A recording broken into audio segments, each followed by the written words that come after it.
We are going to begin the Wednesday, December 18th, Nantucket Conservation Commission meeting. I ask that everybody please silence your cell phones and take any conversation into the hallway. If you need to come up and address the commission, please come up, sit in one of these chairs, state your name, and speak directly into the microphone so that you're picked up on the audio video. And with that, we will begin with public meeting, public comment on items not being heard tonight. Any public comment?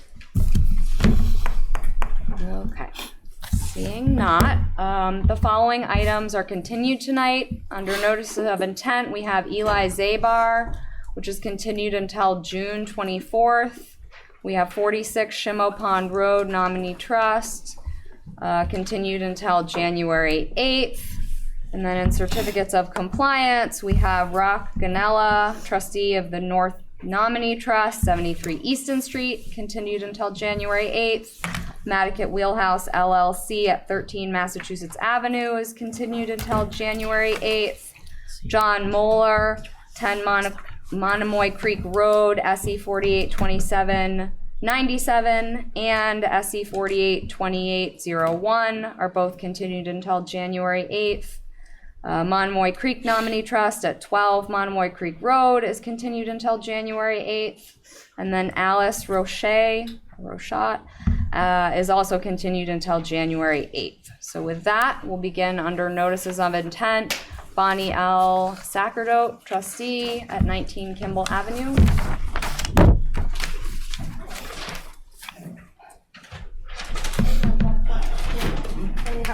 I got more. Okay.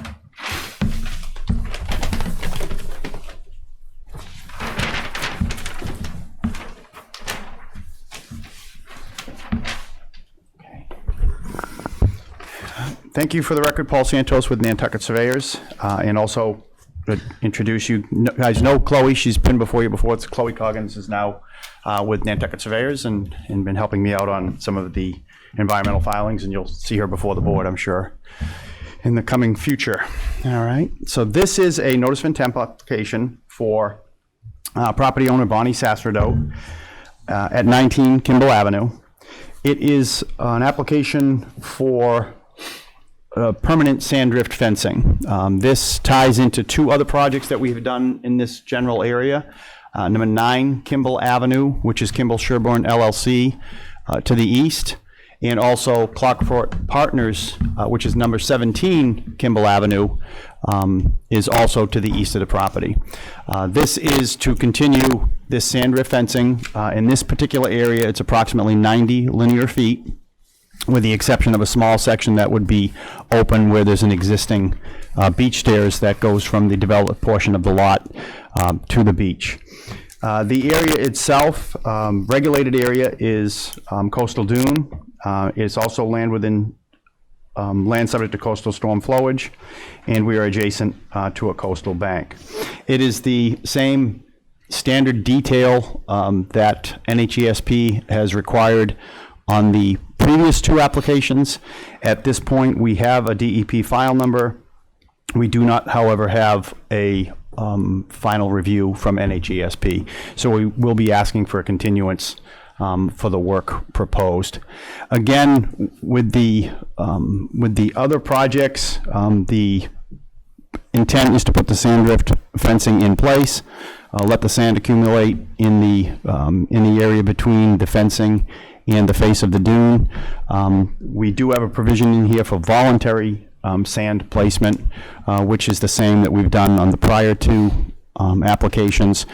At this point, we've not had to do that on either one of those applications. The fences worked pretty effectively in this area. Again, this is Kimball Avenue, so we're on the sound area, and the fencing has accumulated quite a bit of sand since the previous two have been put in. Both of those we've not had to put any sand fill in either one of those applications. I'd be happy to answer any questions that you may have. Again, the detail for the sand drift fencing is kind of evolved from what we used to do a few years back into what NHESP is requiring for certain intricacies with the fencing, spacing, provisions to not allow predatory birds to hopefully perch on these areas. And happy to answer any questions that you may have. Thank you. Any questions from the commission?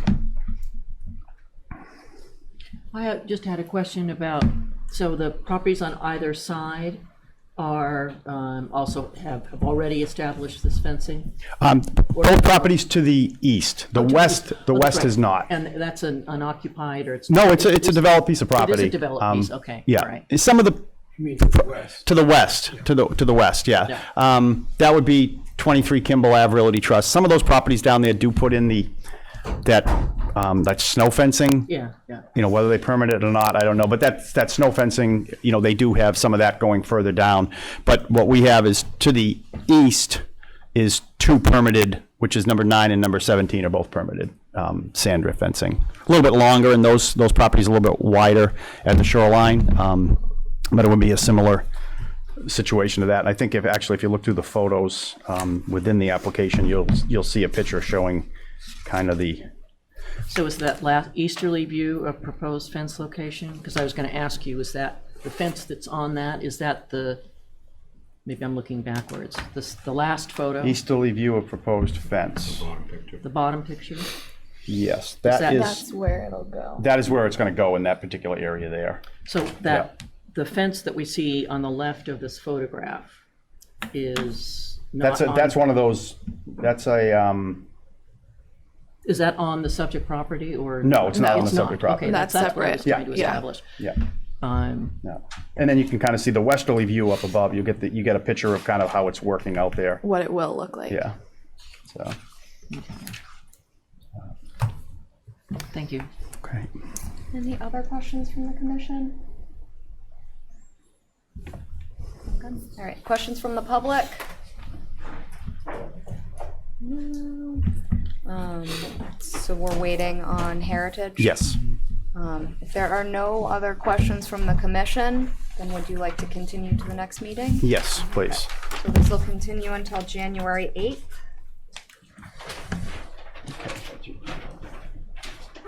Thank you.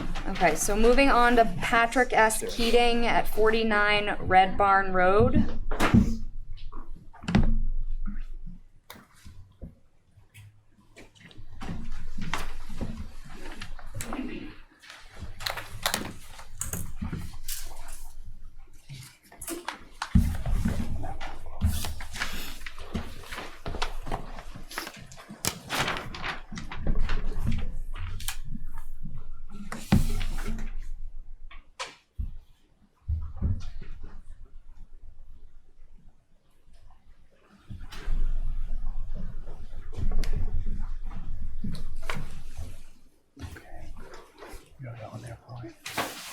Okay. Again, thank you, Paul Santos, on behalf of the property owner, Patrick S. Keating, along with Chloe Coggins from Nantucket Surveyors. This is a notice of intent application for the proposed relocation of an existing dwelling, which is located adjacent to an eroding coastal bank out at 49 Red Barn Road, which is essentially out in the west end of the island, out past Long Pond, Massasoit Road Bridge, and if you work your way back out in that area, this is a piece of property that is located in that general vicinity.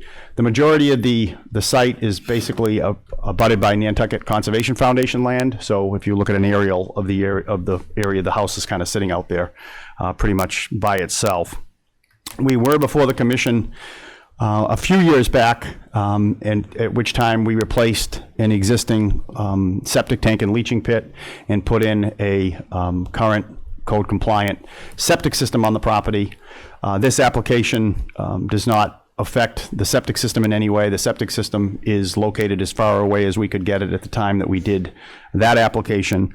This application proposes to take the existing dwelling, pick it up, move it to the most extreme northerly corner of the subject parcel, reconnect to the existing septic system, and utilize the existing well that services the property. The subject property did, I believe, receive last week or 2 weeks ago a variance from the Zoning Board of Appeals to place the subject house where it is shown on our site plan, as it's closer than the typical zoning setbacks would allow, but they did seek and receive variances to place the subject property, the subject house in the location as shown on the plan. The resource areas themselves are Coastal Bank and Coastal Dune. We are within the buffer zones to both of those resource areas. There is a vegetated wetland to the north of the subject property, but that is has been flagged, but we are outside of the 100-foot regulated area to that vegetated wetland. The site is located within NHESP jurisdiction. Similar to the prior application, we do have our DEP file number. We do not, however, have comments yet from NHESP, and we'll be seeking a request to continue this application to the next meeting. The site itself is above regulated flood zone. While it is a eroding coastal bank, the location that we are going to still does fall within the criteria of your coastal bank setback, which says that in addition to a 50-foot setback, 20 times the annual erosion rate and up to 100 feet, whichever is the lesser. We do, while we're at the limit of where we can go on the property, we do at least meet the 100-foot setback to the eroding coastal bank. So again, the owner understands there's limited life to the property, but we are, at least from that end of it, able to do this essentially without requesting any waivers, as we do meet that 100-foot setback. I think the erosion rate in this area, when you look at the CZM maps, is approximately 11.5 feet per year in this particular area, and I do believe we included within the notice a copy of the CZM mapping. Happy to answer any questions that you may have.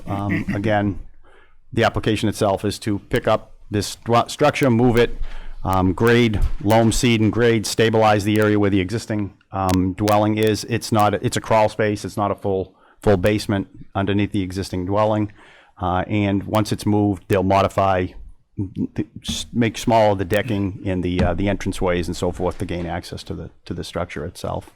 Existing well stays in place. Existing septic stays in place. And again, happy to answer any questions that you may have. We did show on this so you get a sense of the change between 2017 and 2019. The top of the coastal bank that we have there is 2017 was when we did the septic system, and you can see where it is as current to this application. So the west, this shoreline, not so much last winter, but the previous winter, we had those 3 nor'easters in a row, and we lost in some cases 30, 40, and I've got a property that lost 50 feet down in this area, and 2 winters ago. So they're not planning any, no stabilization of the bank, right? It's just, we're just picking it up and going where we can go with it right now, and that's it. And I'd be happy to answer any questions. What happens to the buried propane tank, and then how is the back deck to be altered? Well, they were going to, I think, do away with that big wraparound deck. I mean, again, they're moving kind of quickly here because they want to try to get this done quickly. So I don't even know if they've gone to HDC yet, Joe, with plans yet. My intention of the altering was to keep it outside, obviously to keep it outside the 100. Right. I mean, that was what the intent would be. I mean, he had told me they were going to take it off. I just labeled it to be altered. So. But the tank? Propane tank, I think we're going to have, quite honestly, I didn't even mention it on there, but we'll probably end up having to pick that up and move it also. Okay. I think they'll probably move that as far away as we can. I think the intent would be to get everything as far away. Yeah. The power is all up in the on the northerly portion of the property too. So they'd want to move it just because of the distance. Yeah. I mean, right now we're 12 feet off that one corner of the deck, and I believe that's almost 20. I think it's 24, 25 feet between 17 and 19 that they lost on that backside. So I mean, you potentially could be 1 storm, 2 storms away from that deck being. For sure. Hanging over the edge. Most of the existing lot is actually underwater. Oh, well, this is the existing. Yeah. It is amazing when you look at the lot itself, or even go back and look at this whole area. Go back at Starbuck Road, and you don't have to go back too far when you look at these properties. And I think the last one we did on Starbuck when I know the owner, they left a bunch of photos in the property, and they had pictures off the back deck, and it was this expanse to the water, and now they're hanging over the edge. So it is, like I said, this area has experienced quite a bit of impact in the last few years. So that's the application. As I said, we do not have NHESP. It is completely mapped NHESP. I know there's a lot of data in this area because the Conservation Foundation and Land Bank has done some mapping out in here. So I don't suspect, didn't appear to me that there was anything specific in the area where the dwelling is going. I mean, I look for stuff that I could look for this time of year, St. Andrews Cross, things like that, but nothing. I mean, it's hard to see this time of year what's out there, but I don't know what NHESP will come back with. But it is, for the most part, this is actually going in the area where the driveway is already existing, you know.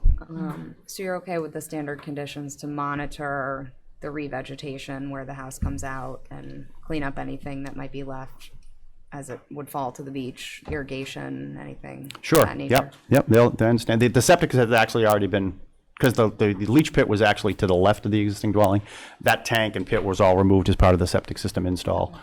So the only, and we can see, you see where the power is coming in now. We know where the power is. Joe had mentioned that the tank, but other than that, there's nothing out in the back.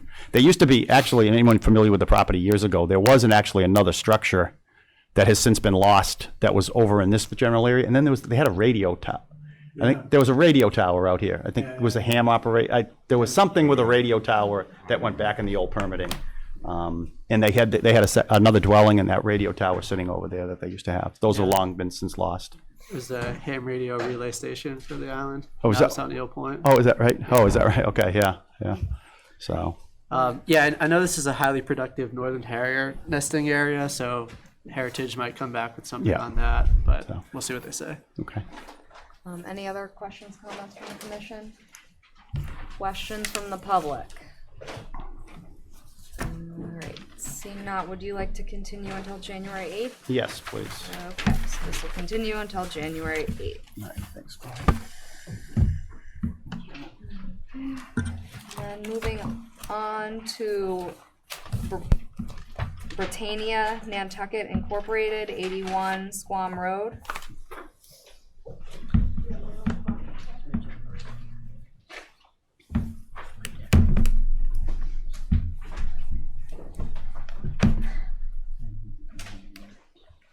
Go ahead. I've read this as Britannica each time I've looked at this, and it was the first time I caught that wasn't it. Okay.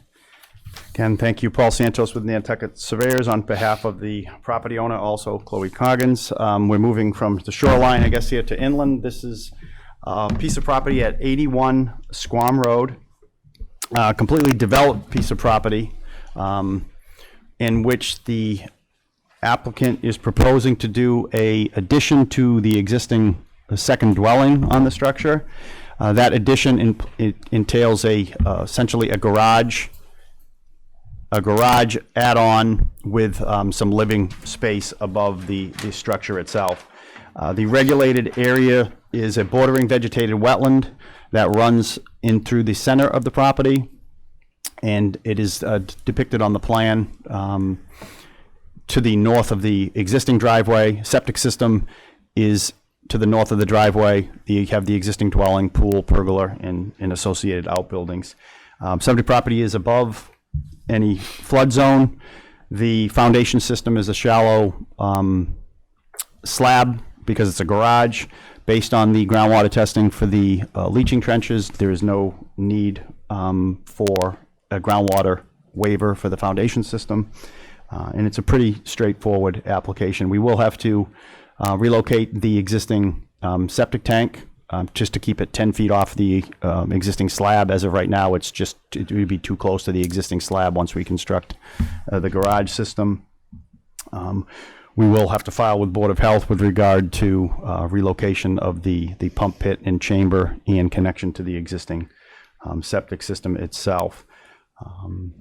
Again, we do have our DEP file number in this one. It is not mapped under NHESP, and we'd be happy to answer any questions that you may have. The structure itself, again, no waivers required. It's outside of the 50-foot setback, and in fact, the area in which the structure is going is essentially now it's a driveway. It's existing shell drive that we're replacing with the addition to the cottage.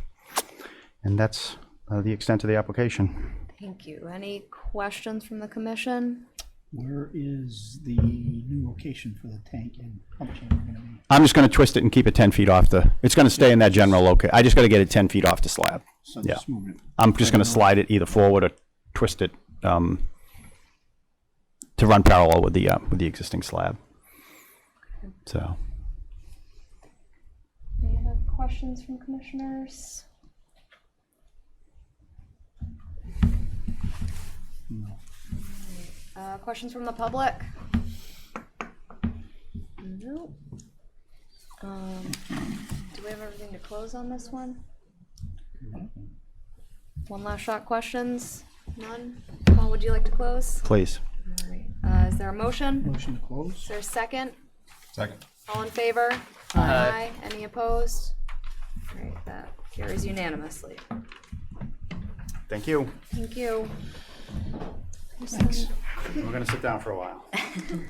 We're moving on to 100R Wauwinet Road Nominee Trust at 100R Wauwinet Road.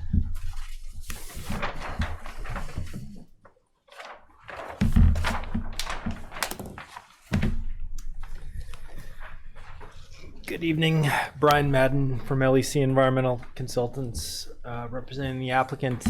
Proposed project involves septic upgrade to an IA system. A small portion of work activities occur within the buffer zone to an isolated vegetated wetland on the northerly abutting property. No work is proposed within 100 feet to the top of the coastal bank. And the proposed work within the commission's jurisdiction is limited to replacing the septic tank and adding the microfast IA unit and a force main up to the proposed leach field, which is outside the 100-foot buffer zone. And the existing leach fields will be pumped and backfilled per Title V requirements. And, all work activities within lawn area, and there's erosion control proposed between the work activities and the off-site wetland to the north. Turn over to questions. Thank you. Any questions from the commission? Questions from the public? All right, Joe, do we have everything we need to close this one? Brian, would you like to close? Please. Is there a motion? Motion to close. Is there a second? Second. All in favor? Aye. Any opposed?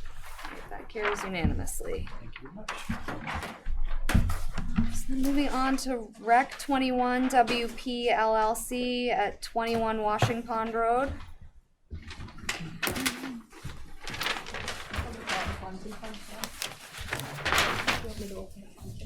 Yeah. I've got one.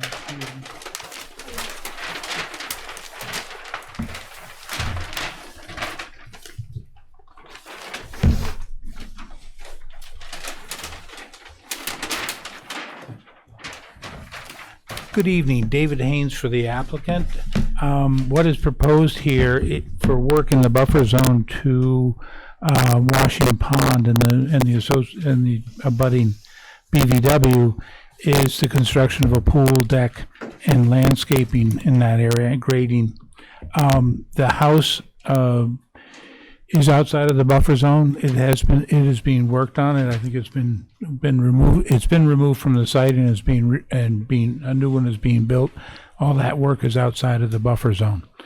The work includes the construction of the pool, and the grading, and the landscaping. All the vegetation is indigenous and no cultivars, so it's been designed like that. The work inside, there's work down to 25, but greater than 50% of the area between 25 and 50 is remaining in its natural state, and there are all structures are outside of 100 feet or outside of 50 feet. The bottom of the pool is down around elevation 16, and the water table is down around 6, so we're not within 2 feet of the water table. The pool filter will be a canister type system with no discharge. No water will discharge into the buffer zone. There is grading down to 25 feet. but prior to the start of work, a siltation fence will be put in and shown on the plan. And then work will proceed from there. There'll be an extra 400 feet of silt fence if it's needed. And basically that's the project. It's outside of natural heritage. No filing with them. We do have a file number from DEP.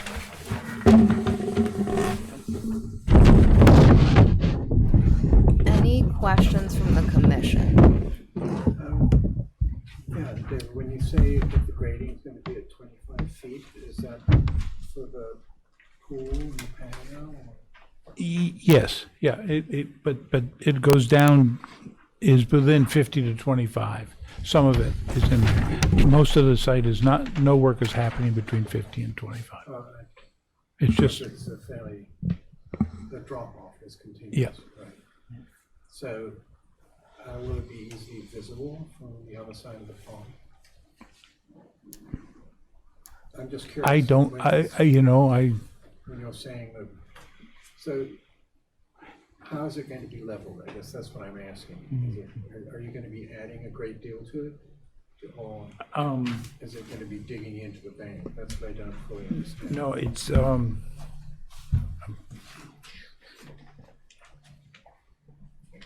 it will be filled in there. There will be fill probably 1 or 2 feet, maybe 3 or 4 feet up right next to the wall.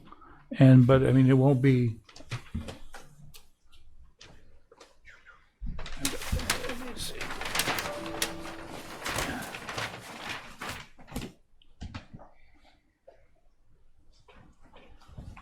Basically, the contour, there is a slight area where it dips in. That will be filled out. It'll be more straight across, and there'll probably be 2 to 3 feet of fill in some areas. Probably in the most it will be in there, and then it'll grade into the existing slope.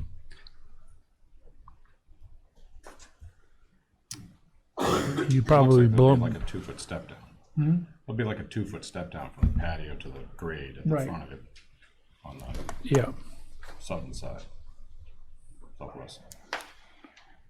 and they're trying to smooth the slope out for them in there to make it fit in better. Well, they got 2 steps to the path from the Right. edge of the. So there'll be a slight Patio. a wall there. And then that path goes down and it hooks into what is an existing path down to the pond. The only thing that's going to happen there, they don't need to do any structural work, put in any steps. They're just going to maintain it at the width that it's at now. So it ties in right at the 25-foot line. Yes. Yep. Any other questions from the commission? Yeah, I'm confused about the landscaping plan. You say that everything's indigenous and there's not cultivars, but I see cultivars, non-native plants, and hybrids on this list.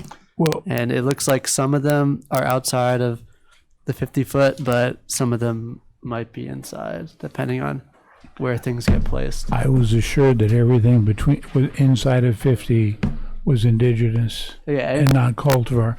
And I think we've been adding a standard condition, just memorializing that, so Yeah. we'll just make sure that goes in. that's fine. I expect that. I hope for that. Thank you. And this is a site where the silt fence being maintained well will be Is very is critical. important. That's why I put an extra 400 feet of silt fence. Like I almost feel like you want like a straw wattle at the bottom of it. I Reinforce. that would be excellent. Okay. So I think you that okay would. with that? Yes. Okay. Yeah. You're gonna With a remove any of the slope. phragmites With a on slope, site? yeah. We weren't proposing to get into that. Maybe at a later date we would do that.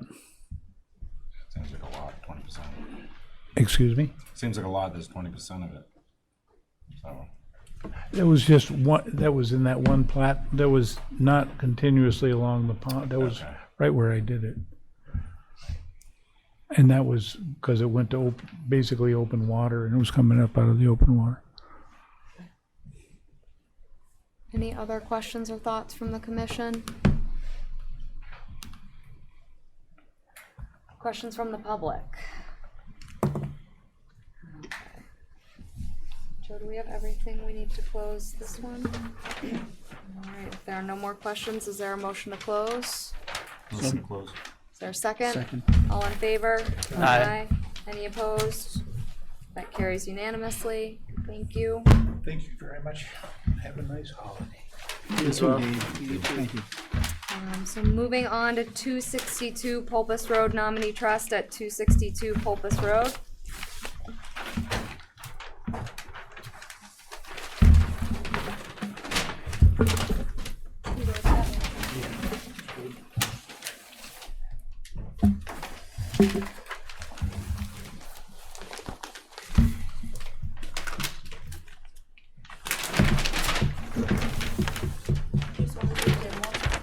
What's that?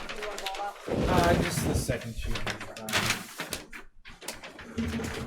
Thanks. Brian Madden from LEC Environmental Consultants, representing applicant property owner. This site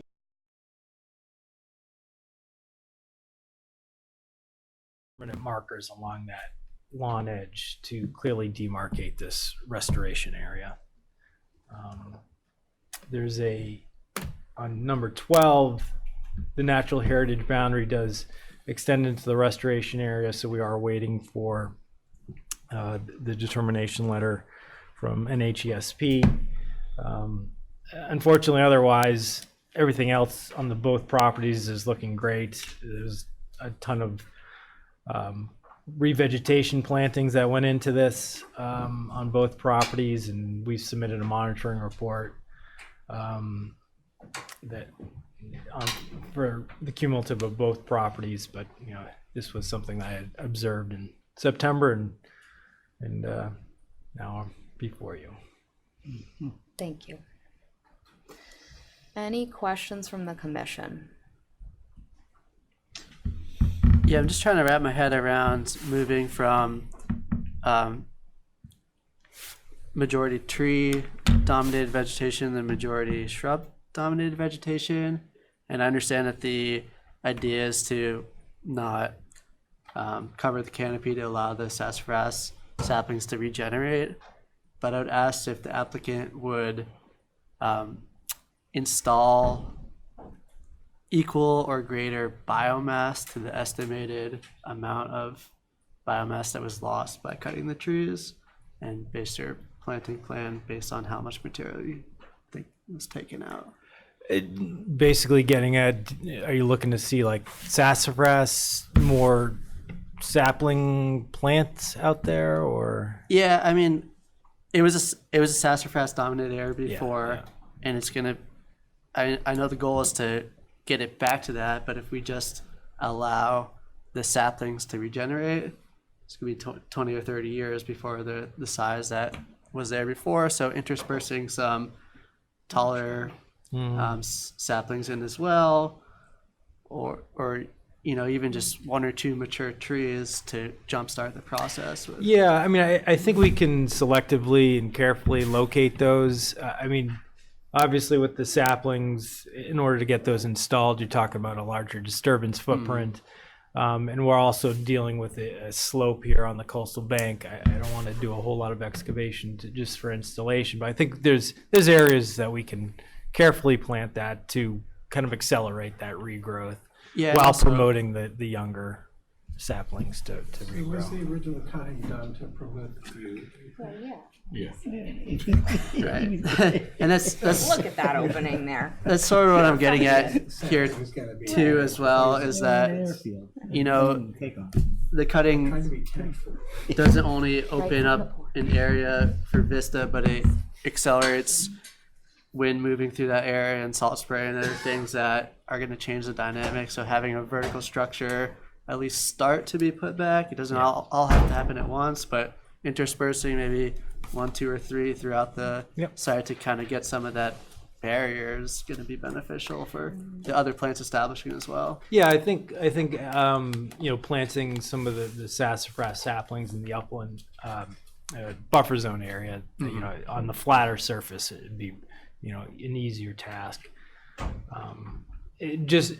And the width of the window is 25 feet roughly. So I've seen more egregious, but it's Yeah, but that's pretty perfect obvious. from their house. Yeah.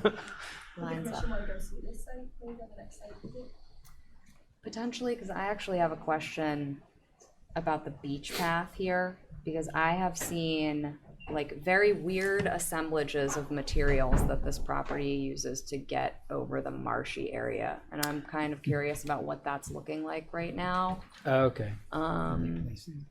Some of it looks placed there, and some looks like Storm brings it in, and then they kind of moved it.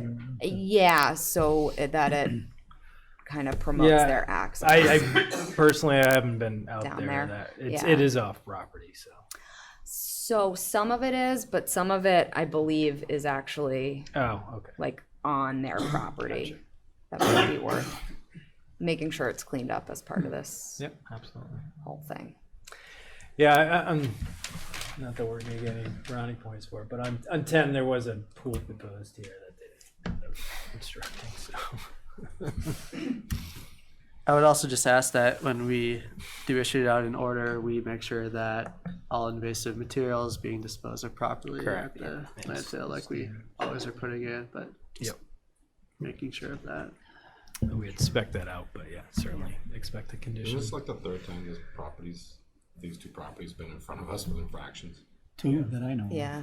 No enforcement action. No, but enough for where we had to kind of bring in. Because you wanted like your cert, and it was a mess when we Yeah. went there to do the During inspection. construction was. Yeah. No, I think that was maybe a different site because thought- we just filed the certs on Friday. You were talking about the there's questions about the erosion control during construction. Yeah. But I think They around had the pool weird area and all that retaining container, wall. There was some, Yes, this is Sketchy the one stuff that going had on. the stuff thrown over the edge of their Yeah. retaining wall. Yeah. just FYI. Yeah. But yeah, that old retaining wall previously looked like it's night and day, so it's a nice restored area. Excuse me, has it been the same owner all along? Correct. Yep. They are looking to sell number 10. So Open up the view. just delayed Oh my God. the sale 6 months. So yeah. Any other questions from the commission? Just other than echoing what Seth said. Questions from the public on this one? Looks like I got one.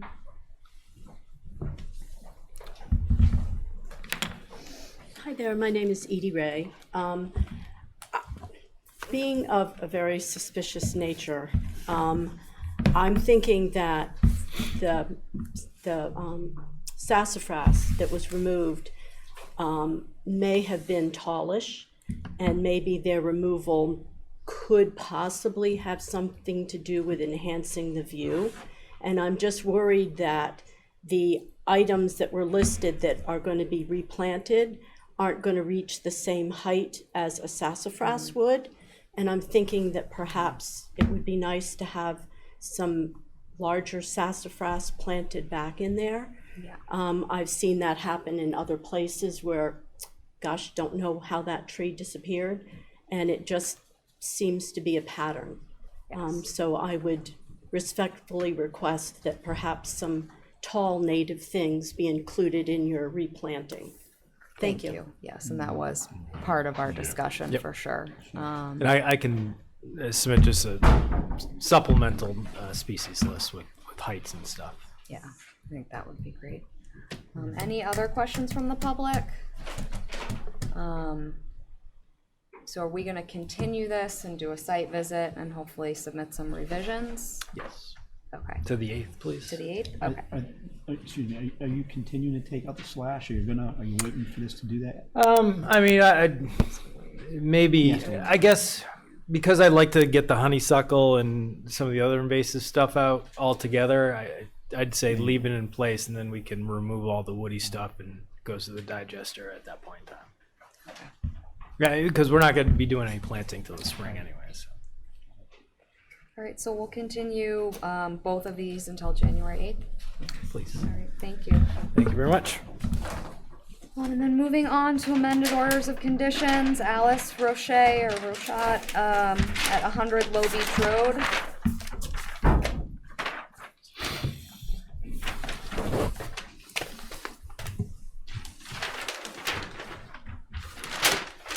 you pronounce that, Jeff? Is that Roche or Rochat? Rochat. I think. Jeff Blackwell for the applicant. The applicant is trying to clean up some permits on their property, and it became apparent that a shed had been placed on the property without coming within the buffer zone, without coming to the Conservation Commission. The owners had placed the shed on the other side of the driveway from the wetland boundary, but it's still within the buffer zone, and it was an inadvertent violation. So there is an open permit on the property for construction of a pool and cabana. So it seemed like the solution was to pick a location that is more than 50 feet away from the wetlands and also complying with the zoning setback. And we found a small window just on the west side of the cabana that had been permitted under previous order of conditions, and that order of conditions is still valid for another 3 or 4 years. So it's kind of, this is fixing a violation. I was going to say minor, but they're all violations, so here we are. Thank you. Any questions from the commission? Type of foundation? Just cinder blocks. It's a Structures Unlimited shed with a Has its own the floor system. 6x6 pressure treated kind of sill. Okay, thank you. Yep. Any other questions from the commission? Questions from the public? Okay. So then is there a motion to accept the amended order? So moved. Is there a second? Second. All in favor? Aye. Any opposed? All right, that carries unanimously. Thank you. Thank you. Happy holiday, yeah. Happy holidays. Okay, so moving on in the public meeting to request for determination, Cameron Dias at 52R Surfside Road.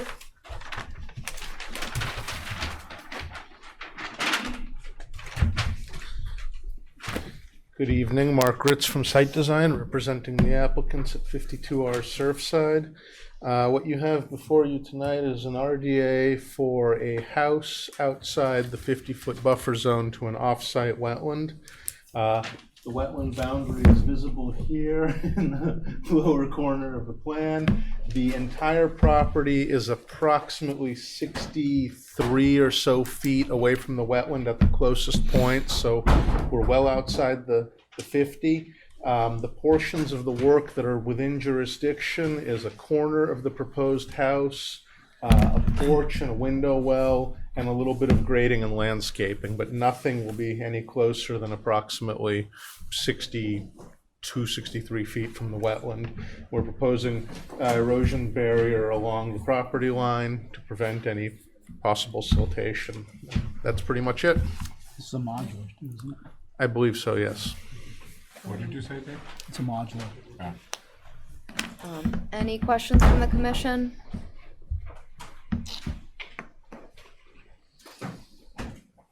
Any questions from the public? Joe, does staff have a recommendation for this? Okay. Is there a motion to issue a -3 for work within the buffer zone? Is there a second? All in favor? Aye. Any opposed? Okay, that passes unanimously. Thank you.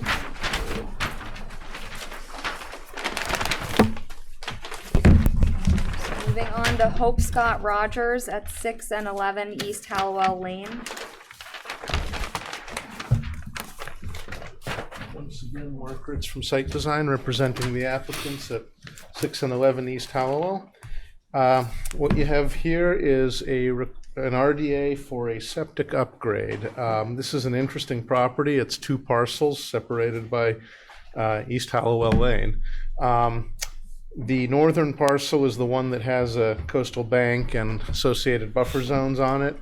The only work within jurisdiction is going to be upgrade and replacement of the septic tanks and portions of a force main that are going to go across East Hallowell to the leach facility, which is outside of jurisdiction. All work is going to occur within existing lawn, landscaped, already altered areas, and it's going to be outside the 50-foot buffer. Thank you. Any questions from the commission?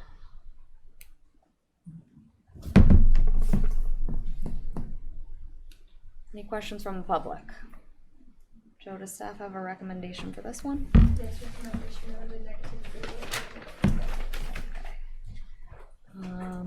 Is there a motion to issue out a -3 for work within the buffer zone? So moved. Is there a second? Second. All in favor? Aye. Any opposed? Alright, that passes unanimously. Thank you. Thank you. Moving on to minor modifications, 64 Wall Street LLC at 66 Wall Street.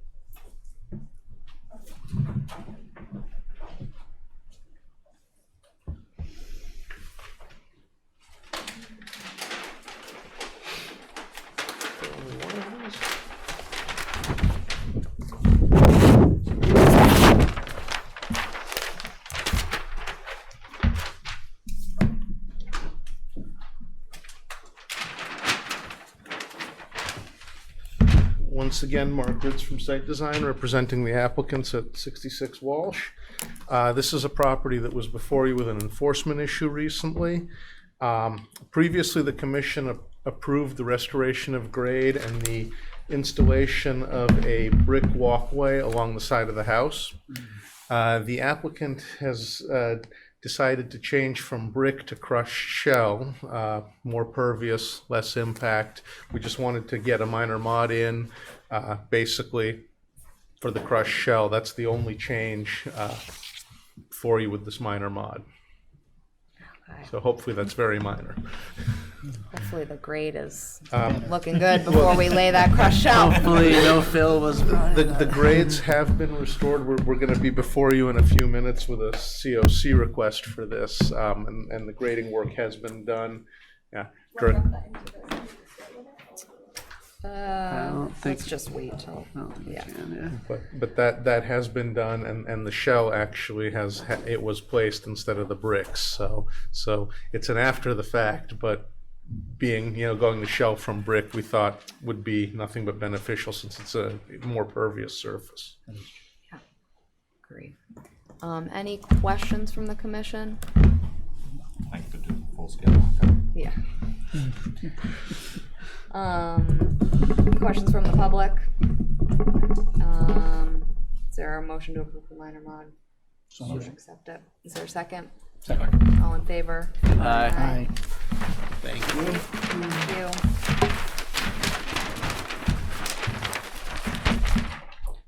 Okay, and then moving on to certificates of compliance, we're starting with Boris L. Ivanov at 139 Pulpus Road. I was not going to be here, so I'll just run over this one with you quickly.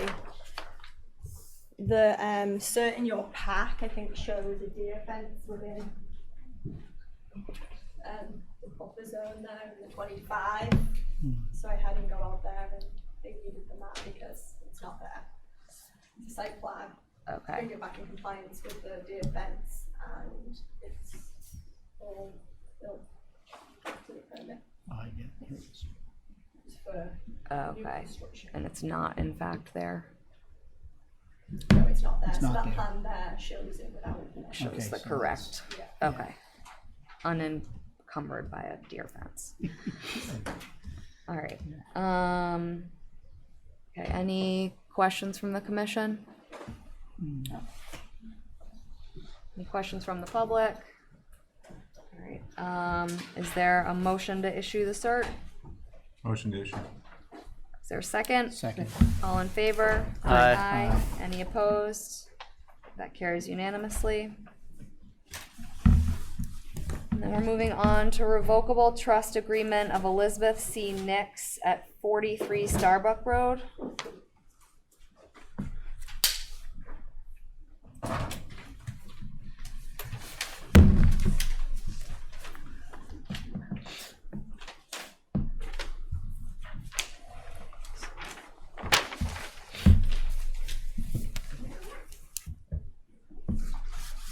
go over this one real quickly because some of them came. But this was for the demolition of existing structures, and 2 structures were built, and then the restoration of coastal bank on the site. I think the pictures show restoration on the site there. We went out and looked at it, it looks good. Is there anything ongoing with this one? Ongoing photographs of the stored areas and the exterior lighting to be directed away from the resource area. What numbers are those? 19 and 20. I think I actually wrote them into the search.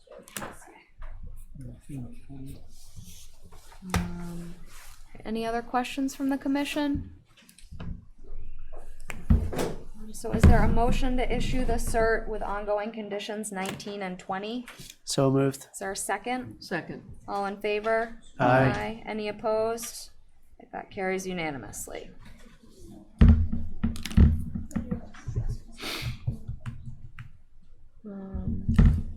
It's going around. Starbuck came by. Right. Yeah. Well, That came by early. No, wait a minute. Look at that address. Yeah. Maybe it wasn't. Joe, would you look Yeah, I at that? thought that was the actual. You're right. It wasn't. It was Oh, that's 2. Popus Road. It was stuck together, so I think you signed the first one for 139. Okay. Thank you.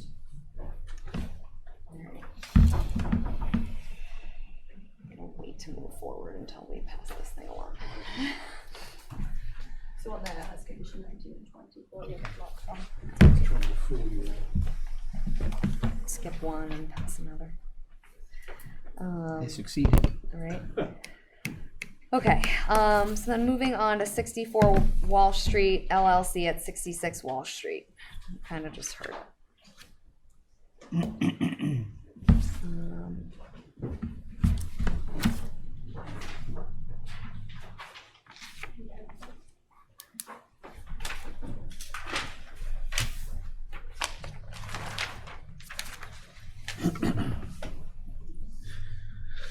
Good evening, Mark Ritz from Site Design, representing the applicants at 66 Walsh.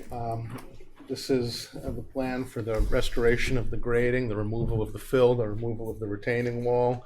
After a few attempts at this, we have, the grade has been restored. We have gone out and surveyed it. We've provided a plan. I believe the plan was reviewed by both Jeff and Joanne.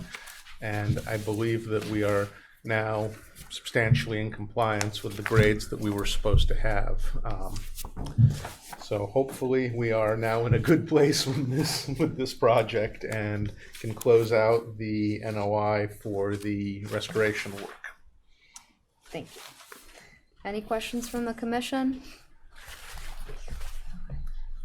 Joe, are they ongoing? Let's go. The only one I for left the on fill. there was no fill is permitted by the solar, which was number 19. Okay. So going forward, then we can contact them. And that's on there. Okay, so is there a motion to issue the cert with ongoing condition 19? So motion. Is there a second? Aye. All in favor? Aye. Thank Any you. opposed? All right, Just went for a second. carries unanimously. Thank you. And we're gonna move on to Pulpus Harbor LLC at 250 Pulpus Road.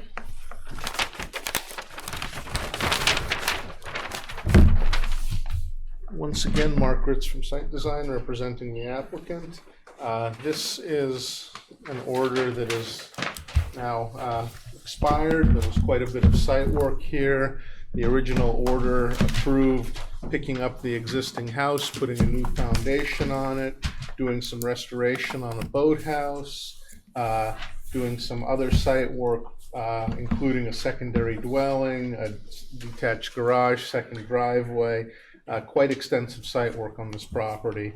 As part of the order, portions of BVW buffer zone that had been cleared and turned into lawn were allowed to revegetate. Also, areas that had been vista pruned were allowed to regrow. They hadn't, the vegetation was still healthy, it was just shorter, so everything was allowed to regrow. One of the requirements was that the edge of the approved lawn be demarcated. That has been done.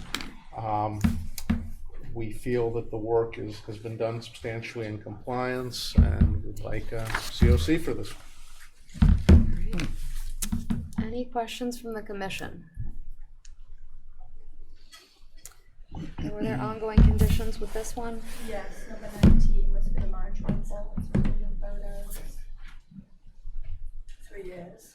And then also, we did put on the plan the markers for the edge of lawn. So I left that on there as 20 to make sure they stay in place. Okay. So is there a motion to issue the cert with ongoing conditions 19 and 20? Is there a second? Second. All in favor? Aye. Any opposed? That carries unanimously. Thank you. We're moving on to R. Thomas and James R. Okonak, trustees at 20 and 23 Massachusetts Ave. Oh, he was here.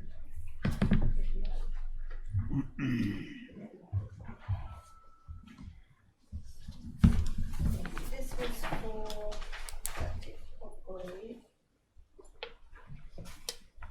install the tank.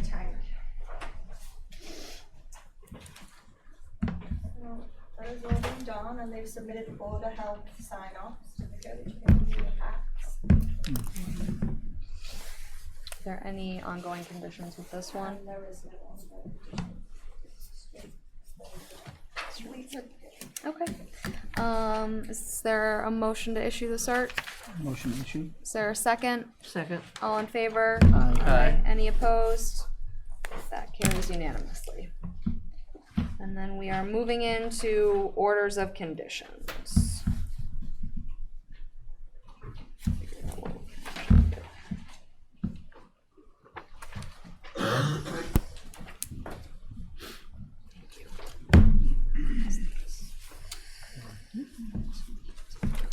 Thank you.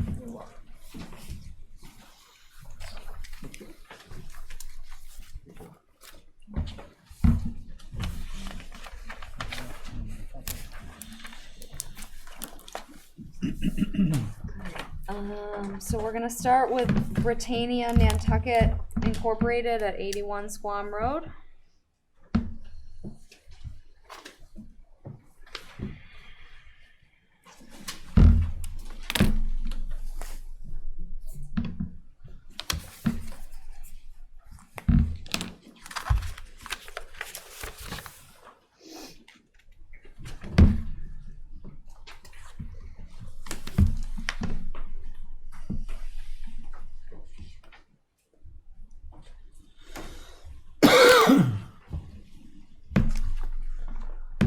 Any thoughts on this one from commissioners?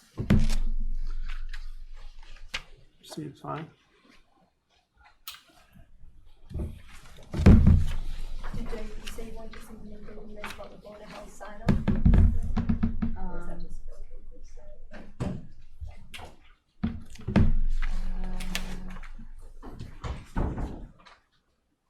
I think it'll require that for the cert, Okay. probably. we do for the cert, but I wasn't sure if I heard you mention something for the Board of Health. All right. If there's no questions or additions, is there a motion to issue out the order? A motion to issue. Is there a second? Second. All in favor? Aye. Any opposed? All right, that passes unanimously. And then we're moving on to 100R Wauwinet Road Nominee Trust at 100R Wauwinet Road.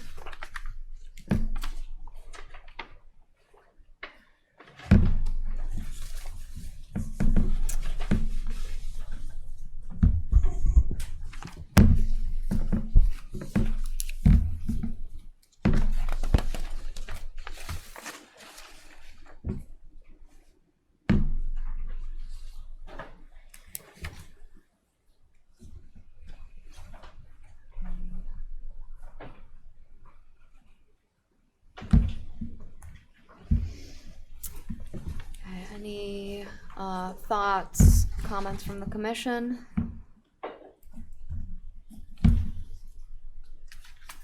Not, is there a motion to issue out the order? So moved. Is there a second? Second. All in favor? Aye. Any opposed? That carries unanimously. And then moving on to Rec 21 WP LLC at 21 Washington Pond Road.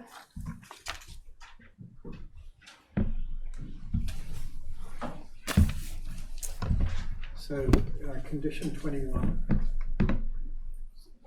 So I would like that to read actually off the site, because the jurisdiction, if you look at the plan, is, you know, it's a continuous slope. And in fact, they could just pump it behind the house and then it could be, you know, come back down into our jurisdiction. So, So you want a truck removed? I don't. yeah, truck removed off site. Yeah, yeah. That's, Oh, yeah, it makes sense to do that. Yeah.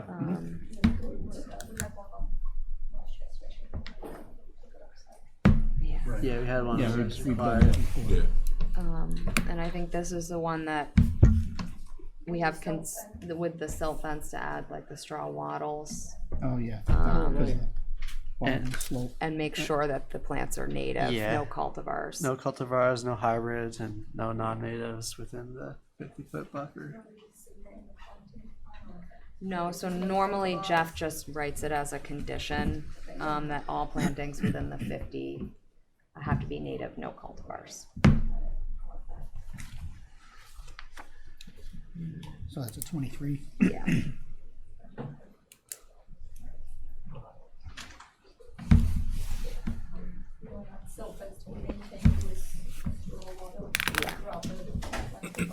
Yes.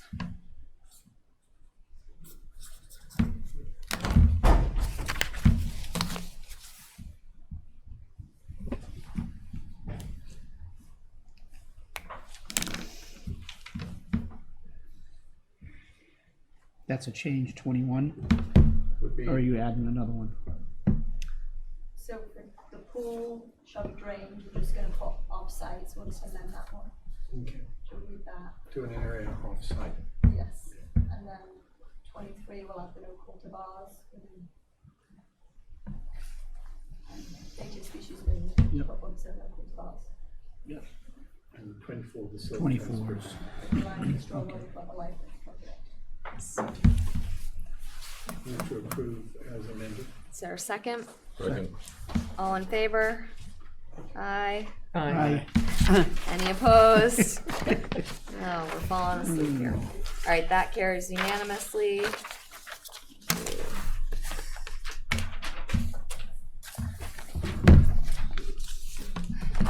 It looks like that's our last one.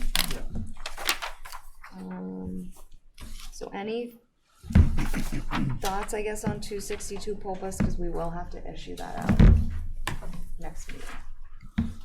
So for that, the discussion I put, we'll have a contracted landscaper, like a contract put in place before they start the work. And then a pre-construction meeting with that landscaper. Yeah. Those are the margin procedures. Standard, yeah. Any other thoughts from the commission on that one? I think let the natural vegetation grow under the existing trees. Right, so like the photo monitoring, Yeah, so it's not manicured. yeah, Do we want the 4-inch provision? yes, the. Yeah. Yeah, All then- trees, yeah. Are we gonna also require that the trees larger than that get added to the plan? Yes. Yeah.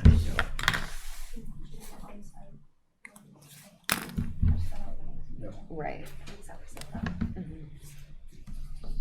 Okay. I think that one's ready for the next meeting. Okay, so then moving TBH, on to yeah. other business, approval of minutes. So everybody looked at the minutes. Is there a motion to approve? Motion to approve. Is there a second? All in favor? Aye. Aye. Thank you. Terry. Yes, thank you. Monitoring reports. So then the ones for 10 and 12, that Brian went over today.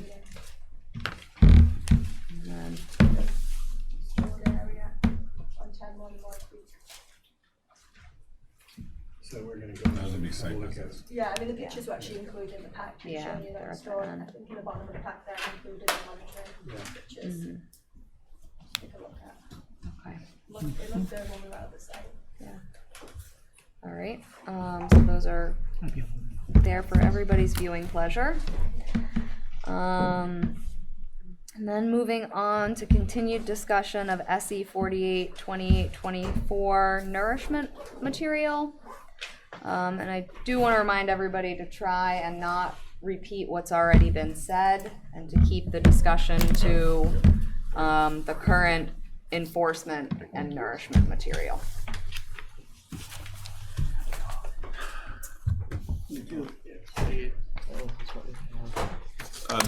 This was already submitted, but I didn't know if it had been distributed, so I wanted to just make sure you Yeah, had it. actually, the pack, I think you saw it, there's a separate pack. Is- for- Right, This one? yeah, we did get it. You did get it, okay. It's dated, It's from Monday, yeah. and then there's a plan at the back. Although I think they were submitted separately, it's the same thing. Thank you. Separate from regular content. Right. So, just Stephen Cohen and Jamie Feely for SBPF, and I don't know if you've had a chance to review the materials that were submitted, but we've talked to OHI Engineering, which is a firm that specializes in the kind of testing that's involved here. I am not well versed on this information, so you'll forgive me if I don't say it technically, but there are only a few licensed contractors that do this kind of work. It's not done by a wide range of contractors, and OHI, I'm told, is one of the best and able to do the work within 3 weeks, which we think is a really good timeline, especially given the holidays. So as I understand it, DEP guidelines for this kind of testing suggest doing a sampling every 1,000 feet, but given the fact that this sand has likely been mixed, we think it makes sense to do it every 500 feet. So we would get a better sampling sample. So, there's a explanation in here of how they would go out and do these transects and come up with where the samples are. But essentially it's one sample every 500 feet. So you have 16 samples in the sand that was distributed. What? 50 You mean, yeah, 50 feet. You mean 50? 50, yeah, every 50 feet, sorry, yeah. Long day. We'd end up with 16 samples that are of the deposited sand and 8 samples from the beach to see, one, if anything has gone down onto the beach, and also somewhat as a control. So there would be 24 samples. Each of those would be done with a 4-foot tube that would be inserted into the ground and taken out, and there would be some testing done on site and some testing done off site. That testing follows DEP guidelines for testing when a septic system is involved, which would cover everything associated with biologicals, and also testing that's done for dredging spoils before those spoils are then redeposited on the beach as a way to see if there are any chemical or other contaminants. We think that the timeline and the process and the protocols are good, and we're happy to get right on it. And then we would propose to follow through with the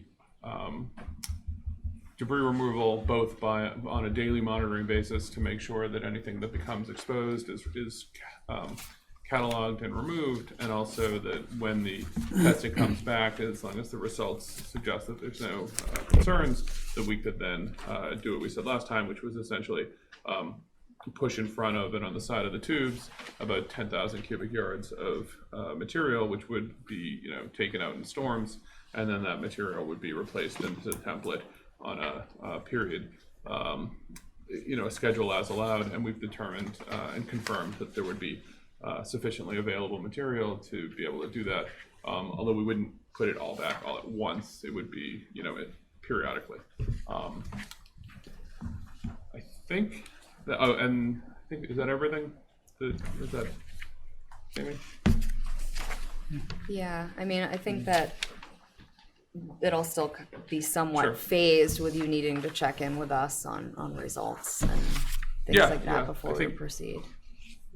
What do you mean? before like you would proceed with the debris Oh, yeah. removal and furthering that. Right. I wouldn't process. anticipate doing any pushing over until after the results come back and check in with you, not just submit the report and go do the work. Right. Yeah, absolutely. So when we get the results back, we would then schedule to come in either for a Monday meeting or Wednesday meeting or whatever, but we'd want to do it as soon as possible and let you review the report and give your blessing of it, or not blessing of it, but the okay to move forward.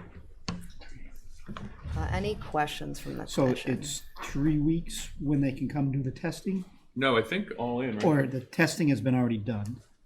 No, it hasn't been done. Dwight. What? You talked to Dwight. Yeah. So we think that they could be done in as little as 3 weeks. Done doing the testing or done with the results? Testing and results? Both. Both, okay. Right. Watch you Yeah. say approximately. I mean, Okay. approximately, I just yeah. was- I didn't know. I mean, the order. I know the order, but I didn't know. Pending weather and. 5 days. 5 days once they get everything, all the site work done and off Yeah. island is what we've been told. So I mean, there's going to be some variability, but they're willing to jump right on it for us. That's Right. awesome. If That's the good. if the weather works and all that, it could be done in as little as 3 weeks. Got it. But until we So from testing to results in as little as 3 weeks. from signing the contract to getting the report, I guess I would say. So we need an additional 8 samples taken between the mean high water and the mean low water mark as well. That was codified in the enforcement order that we were going to sample the template, the toe to the mean high water, and the mean high water to the mean low water. So we would. So you want those other 8 just? see Yeah, what- in the intertidal zone. That we specifically called that out in the enforcement order. Okay, we can make that adjustment, and they would just be in the same locations, but seaward. Yeah, at low tide, I'm assuming. And then I do think there are some missing criteria in the chemical and biological constituents that you're testing for. Notably, I think it's important to test for pH, especially with man-made materials like brick, which we know are highly alkaline. Getting that in there would be good. Also, testing for nitrates great, but we generally, when we do nitrogen-based testing, we do nitrates and total nitrogen, and it would also be good to see phosphate and phosphorus in that as well. All right, I can't write that fast. Can you? pH, total nitrogen, phosphate/phosphorus.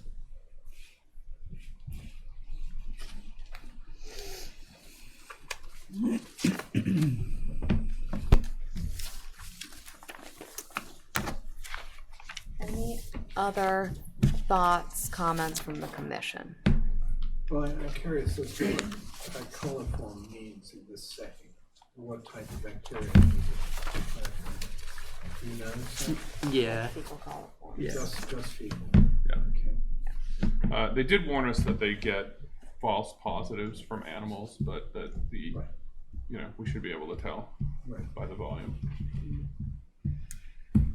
Yeah, I mean that's probably a tough test in that area. If you're doing total coliform, you're going to get material from the environment as well. But the scale of fecal coliform coming from a anthropogenic source is way higher than you would expect. So they can parse that out. Any other thoughts or comments from the commission? The only thing, I guess, since there's going to be natural variability in this, that you keep us apprised of, progress, so we know, excuse me, as we get to know when we get more of a date certain, to have something to actually look at, because we all want to move as quickly as possible because we don't want those geotubes, exposed for any length of time unnecessarily. So so we can ask. So just, I guess. Well, I believe they're on for January 8th for some other business. I think we were going to talk about some of the other conditions, the failure criteria. yeah, that if this was done, you Yeah, could give us a, potentially. an I'm sure- update anyway. Jamie will be coordinating it, and I'm sure through Jeff or Joanne or whoever's available in the office, he would keep them informed of what dates things are scheduled in case the staff wants to come view it or whatever. Okay. And just let the commission know too, the 15th of January at 4 o'clock, is it in between the two regular conservation commission meetings?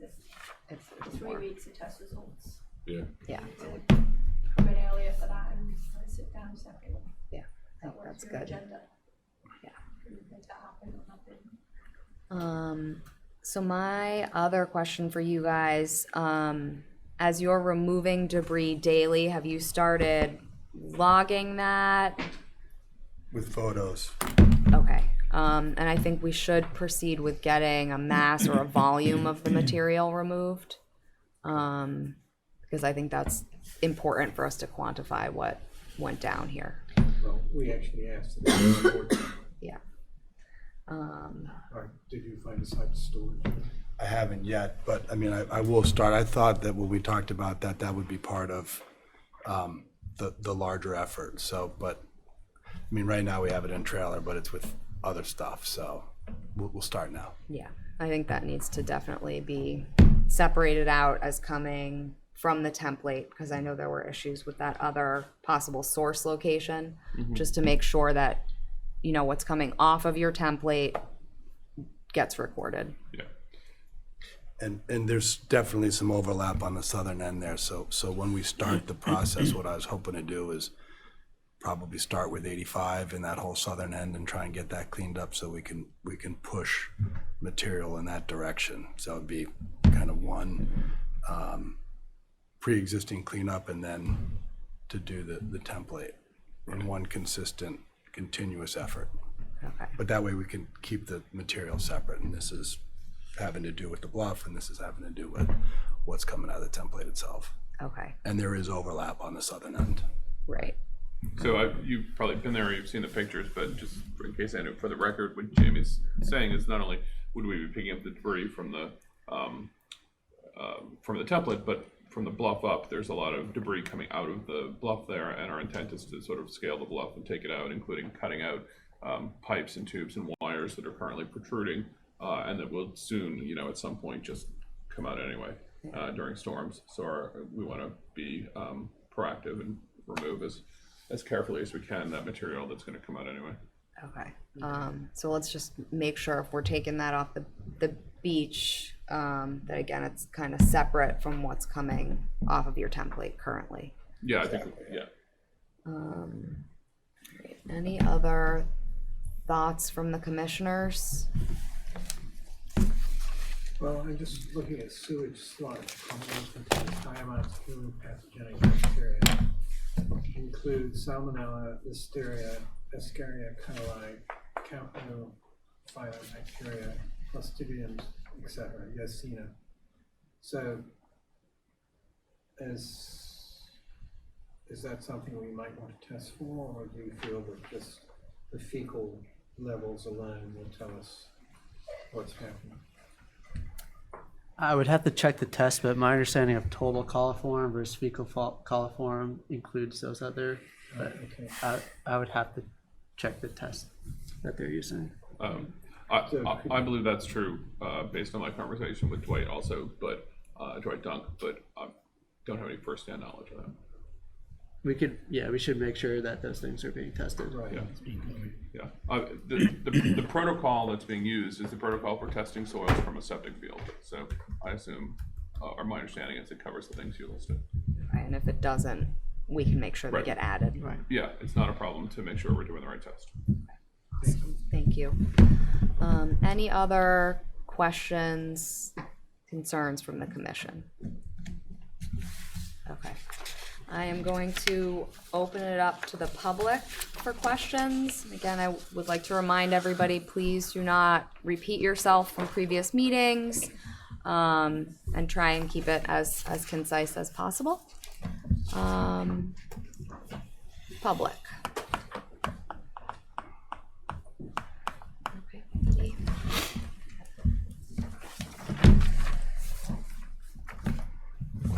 Hi there, Edie Ray. I think maybe I'm a bit confused. I think that Mr. Cohen said that they're using guidelines that have to do with dredged material being put from one place to the other.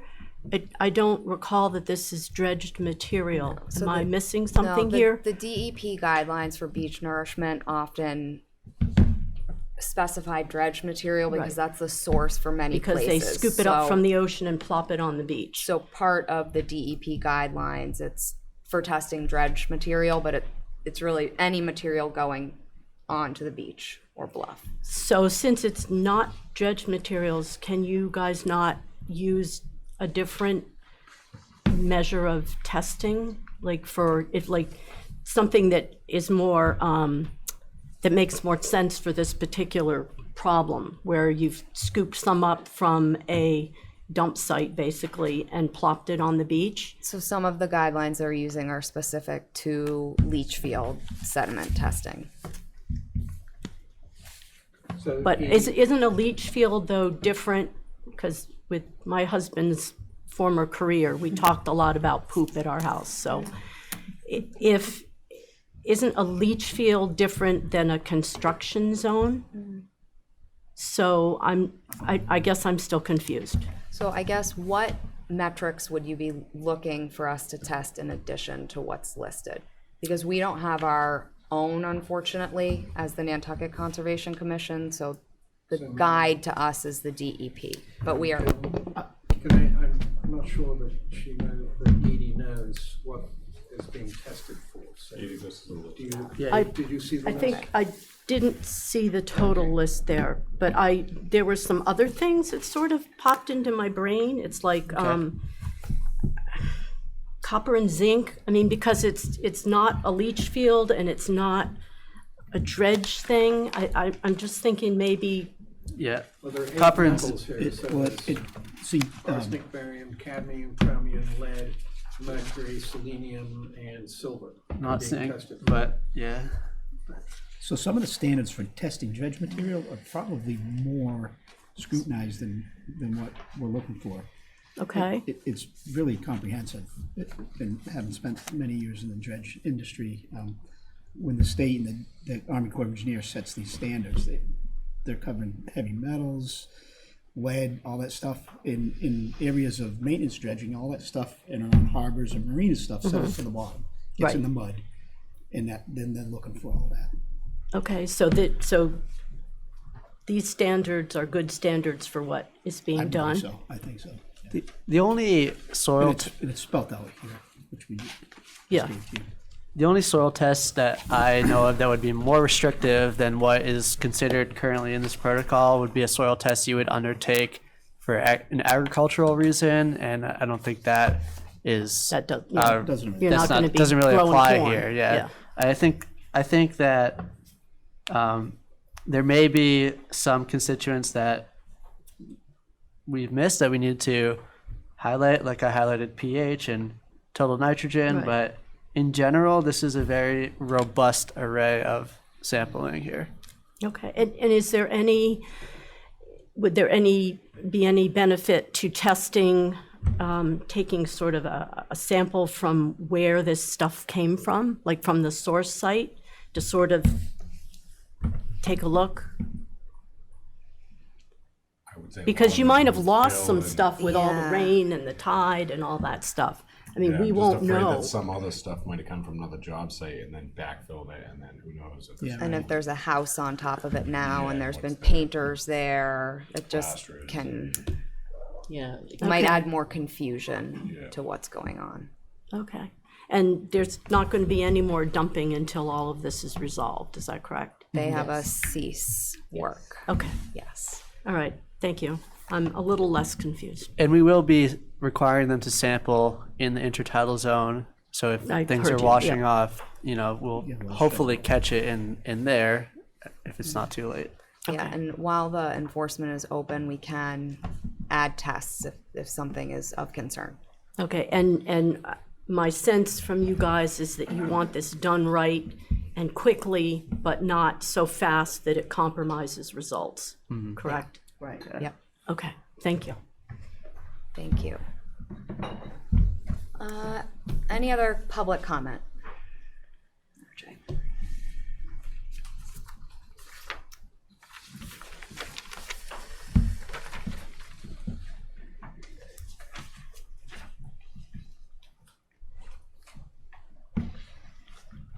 Okay.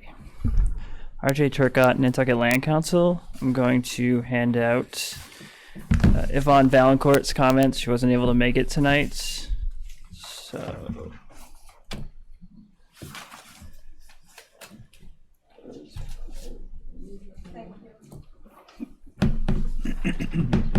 Yep. Thank you.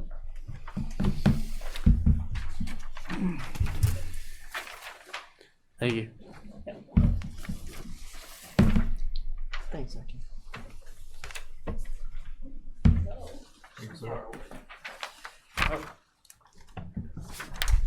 And I printed 2 copies of the work that she's referring to in her comments, which is similar soils provision guidance from DEP, from Mass DEP, and I gave one to Joanne, but I have one more copy if you guys are interested in looking at it. Okay, everyone has one? So her comments are basically that also this is currently what Epsilon submitted is for dredge material, and that there is guidance out there for not dredge material. That DEP guidance, and then she refers at the end to the state of New Jersey's DEP, which has specific guidance for testing contaminated fill. That's not dredge material. That came from a land source. And in her comments, she also details to be certain that it's not a composite sample the way it is for sieve testing, that it's a discrete sample from depths in the template.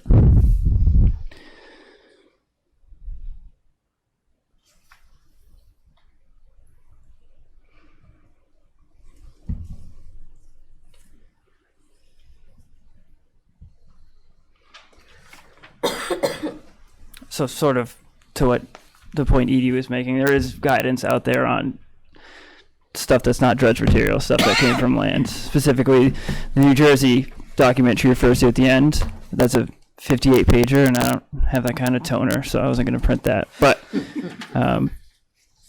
it's online, it's available. So in both the material submitted by Yvonne and comments by Edie, both had requested copper and zinc tests, so maybe we need to consider adding a zinc test.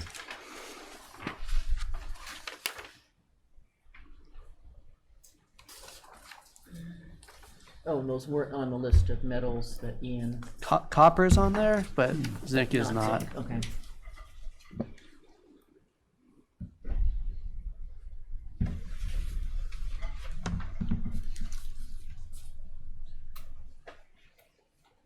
So Steve, who is doing the testing again? OHI Engineering. OHI. Yeah, if you look at the plan, it has contact Oh, information. thank you.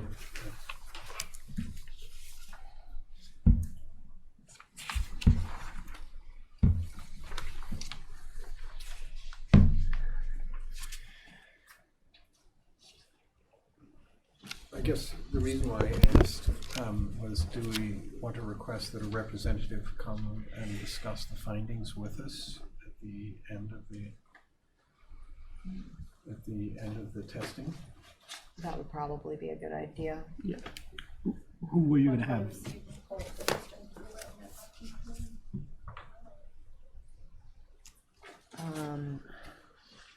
I mean, I guess it depends on the time frame between when the report is done and when the next meeting is scheduled. You know, it's, you know, You say 3 weeks for testing results. So based off the date we're on now, we're looking at the January at the earliest, which is our next meeting before we even maybe get the results back. Right. So I think we need to figure out a timeline of like meetings when that's. So it would probably be the January 15th meeting. You need time to receive it. Yeah, and review it. Comment and bring it, you know, need everything in by 10th essentially to be able to review it by the 15th and get everybody. And the public wants to see it as well. Right. Oh, yeah, they need to have comment. Friday to the Wednesday meeting on the 15th. Right. That's assuming that we get the testing and the results in that time frame. I can't guarantee it won't be 4 weeks. So. Right, which Oh, we'll yeah, put at the 22nd meeting. I mean, once Well, you're going to we reserve a room, approve this, when's the earliest they get to the island to do the testing? but you're going to reserve a room for the 15th just in case. Well, yeah, we already have it booked. Yeah. Okay. So when we have the contract and the date set and all that kind of stuff, we'll re-coordinate with Joanne and Jeff, and if it turns out that it looks like we have to change that date, sure, we can. So I guess my question, since I haven't read through these other guidelines, what else do they suggest we add to this testing? Or are you just saying we should review that and then look? So I can't speak to Yvonne's comments about the copper and zinc, but I can speak to doing discrete sediment cores, because there's a lot of issues with this stuff being diluted between coming from the site and multiple truckloads and being pushed around with a bulldozer and being rained on and waves hitting it. So it's really critical to take samples at different depths and not have them be a composite sample and dilute it. And whatever concentration we do find has to be accurate. And New Jersey, the DEP there, or it might be DEM there, but that deals with that a lot. And like I said, it's specific to land. Yvonne submitted this today, so I haven't gone over it with a fine-tooth comb either. But the fact that it's specific to terrestrial fill and not dredge material, I think is relevant. Yeah, I mean, we can require discrete cores being sampled instead of composite. It's fine. Well, I think that's really important. So I thought it was going to be a 4-foot cross section that would be analyzed rather than being all mixed up together. Right, but Yeah, they're it looking. just doesn't, I'm just looking at the proposal we just got copies of, and so I think it'd be helpful to, I guess, to get more information that may be intended in this, is what I'm saying. I mean, I'm not an expert, but we can just be more specific, I guess, make sure that it's discrete and not, combined. And then, what was the other issue? What was the other thing you just mentioned, RJ, besides the samples not being put together? Well, the fact that it's referring specifically to fill from land and not dredge material. Oh, yeah. It's just the Mass DEP regulations are, it's not a master of writing clarity, and so they kind of mix the there's paragraphs that talk about dredge sand, and there's paragraphs that talk about sand, and so so I think those it's not as clear as one would like. Right, and a couple times 314 CMR mentions fill, but it's not specific. Right, yeah. They don't clarify, and the New Jersey document does specifically just talk about fill that you used as nourishment material and how it should be tested if it's suspect. No, I agree, and it would be better for the applicant to do discrete testing as well, because if it's only one area of contamination, that'll be easier to remediate. Right, and if it was one truckload that was bad, and it might only be in the northeast corner of the template, which is why it's important for it to not be a composite, which I think was the gist of Yvonne's comments. It does say in the second page that it's going to be a 4-foot tube, clear plastic tube that will be cut open and sliced. So I'm saying, I'm guessing that you would see the striation and the different color sand and etc. So I can't imagine them mixing that up. Yeah, I didn't read it. Probably labeled and numbered. I also read it like that it was going to be discrete core locations, but we can just memorialize that. Yeah, just to add be that certain. into writing, just to be certain. Well, the specific number of discrete grid point samples composited within each laboratory sample. Yeah, so it is a little bit. Because if they're taking 8 cross-sec grids, 4 from each, that's a lot more samples than I think what was originally stated. Which is just a question. I mean, that might be what they're planning on doing in the first place, but it's important to clarify as far as concentrations or whatever's in the material goes, in the fill. Mhm.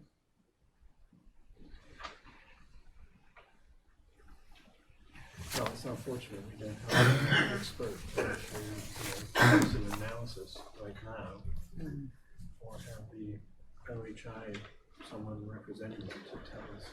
Yeah. Can you reach out to them and then just have them send a letter to Jeff and Joanne? To About clarify? this issue. Yeah. Yeah. Yeah. Absolutely. I think that's a good idea. Have them explain in further detail what they'll be doing and why they're using that process. Yeah, just so your contract is concise and they're doing the right thing, and then, you know, just keep us up to speed, Joanne, I guess. Yeah. Yeah, I think having the contractors submit that process to you in advance in more detail is fine. Any other thoughts or comments, RJ? So going forward, 3 weeks, a month, whenever the results do come in, if it turns out this is contaminated, it came up last meeting for the sieve analysis in the sand, but we believe that fines, although they're not financially going to make a difference, they're still important. The fact that this project is looking to expand, it's looking to continue into the future. When DEP is looking at it, when the community is looking at it, when other states and other regulators are looking at it, it's important to look at it and say they remediated it and they were fined going forward, even if financially it's not going to make a difference. And so that was the other comment I had. Thank you. I think once we get results of this testing, we'll be discussing, Of course. yeah, further remediation and responsibilities for the applicant. Okay. Thank you. Thank you. Thank you. Yes. Just, it's Edie Ray again, just one more clarification. So the OHI engineering company is going to be sending people to the island to do the sampling, that's correct? And Mr. Cohen mentioned that some tests would be done on site, and then some would be, I guess, the samples carried off to have testing done at the lab off island. Do we know what samples, or when they write up how all they're going to do this, will that be specified as to what is done on site versus what is done in the lab? Can either of you come up and speak to that? You mean, will the report say where the work No, like what soil tests are they able to do on the beach, on site versus being sent off to their lab? Like what's the protocol for the testing, I guess? I don't know, but I think that will be covered in what Joe asked for. In the methodology? Having a more detailed protocol submitted in advance. Okay. Thank you. Thank you. Deanne.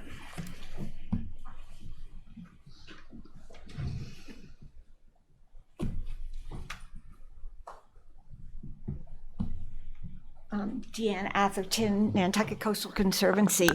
This is something I know nothing about, but I did want to make a suggestion. Is the commission has retained an independent reviewer to review, for instance, the annual report. It just seems to me in something as important as this, to have an independent reviewer or an independent monitor kind of go through this process. I think that having that would be of a benefit not only to you, but to the public, to have confidence in the findings. And clearly, this is an expertise that we have at the field station, so it might be a simple matter of retaining someone to do an independent review or an ongoing independent monitoring of the process with the applicant. So hopefully you will consider that. Thank you. I think we mentioned that last meeting, and Jeff made it sound like it was a possibility for us. No, I think it absolutely makes sense, obviously, at this juncture. I think even the findings go to DEP, don't they? I think that was something else you said he had to send us. Yeah. Oh, yeah. Yeah, so it's, It's gonna get looked over twice. But I think as far as us ultimately making a decision on remediation or potential fines, it is helpful to have a third party Definitely. to discuss or describe the results. Absolutely. So Joe, I don't know if that's something that is still in the works. Yeah. What they proposed. Yeah. Get more information and if it's going to hold up this initial testing and then I'll get the results. So I think in So we're looking for more detail before so OHI. in because I kind of asked about this. Jeff made it sound like if we were happy with these initial tests that we could get those going, and then if there was anything that came up while this enforcement is still open, we could ask for those additional tests. So if an independent reviewer looked at this and said, oh my gosh, big red flag, this was forgotten, it is within our options to then ask for that test to be done. We're not closing the door. Right, because this is an open matter, so I don't know how the other commissioners feel about that. Yeah, I am a bit concerned now that there is some confusion about the discrete versus the composite sampling. And it's one thing to sample additional parameters that we miss, but if we inadvertently use the wrong sampling method and then go to try and Right, then it's repeat it all again, for then we've lost the opportunity. So I'm gonna go back to my client and the engineers and tell them that you have requested that we add 8 more samples in the intertidal zone at low tide, that we add testing for pH, and testing for total nitrogen, testing for phosphate and phosphorus, and was zinc on the list? Zinc, yeah. Zinc, and I think you said copper, but that's already on the list. It's in the metals. And that we make sure that the sampling is done for the testing is done for each of the 24 discrete samples, not as a composite, and that we provide protocols from the contractor before the work is done.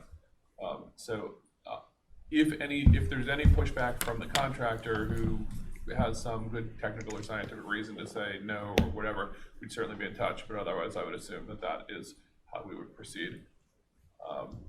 That works, and I'll have that updated. I don't know that we're going to have Epsilon submit another letter, but it'll show up in the protocols. I think it's probably the best way to update it. Is that? So then you wouldn't begin any of these tests. Well, I think what I think we would do is intend to, from tonight, move forward to hire the contractor, sign it, and have them arrange for a date to come do the work, and make that happen. And in advance of the work happening, have the protocol sent to Jeff. And in the interim, if there's some concern, you can certainly reach out to us. But our goal is to get out there and test it as soon as possible. Right. So that's where I just want to make sure the commission, that we would essentially vote that we are okay with them starting, because that's part of what we have to do. I think we're talking about having an independent reviewer look at the protocol, aren't we? Isn't that what unless we have full confidence in OHI as an independent assessor rather than one that is paid by SBPF. Yeah. I don't mean that rudely. Yeah, I'm sort of fumbling here. I guess the only thing that concerns me with waiting for them to do the protocol is it could be a month before any of this even begins. It's gonna slow it down. And if we can ultimately go back and say, well, you missed this test. Then they still have kept the samples, you mean, so that they can go back to the sample? Well, they can do that. That could be part of the protocol. Yeah. That I don't think that's overly. they maintain, like Retain the samples. retain the samples so that if another test I don't- has to be done. Yeah. I mean, who knows? Is that something? I think we would like that. Yeah. Okay. I mean, obviously, all of this is outside my knowledge, but I don't know why that would be a problem. We're only talking about a matter of weeks at the most, right? Yeah, right. Yeah. And I think we all have the goal of avoiding any delays. So Certainly if you decide you want to have somebody look at those protocols and make some suggestions, that's not objectionable. But if it means waiting a month, I'm not sure that there's as much value added there.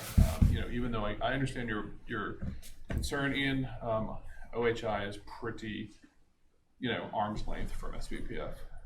They are a professional, certified, licensed contractor, not, some guy we know. Some guy, some guy who knows a guy. Yeah. I mean, we're pretty far off, and these are, technical experts with licenses that we don't have an ongoing relationship with.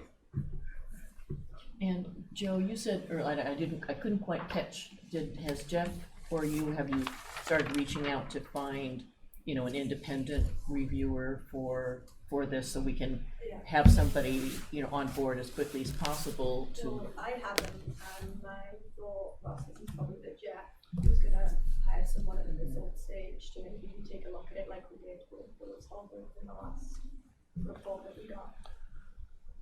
Or at least wait for the protocol to come out. Review something if that's the way you want to go based off the results.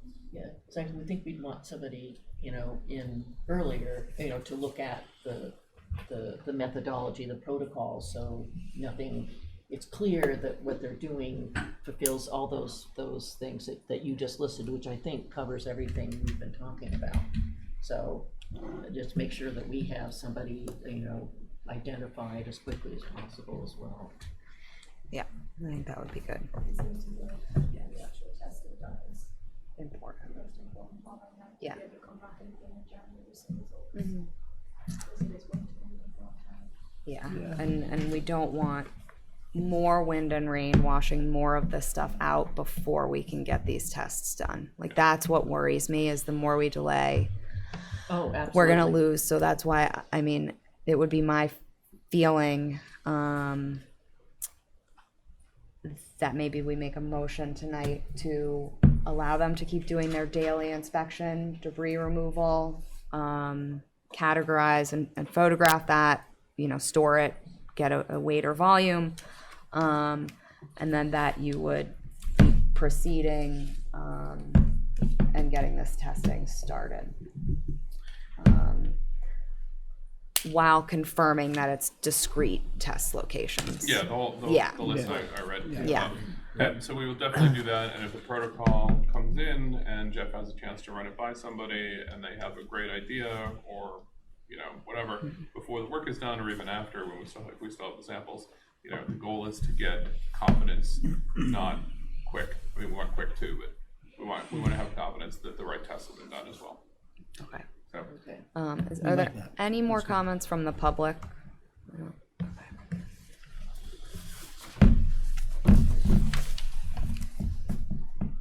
Thank you, Madam Chair. Burton Balkind.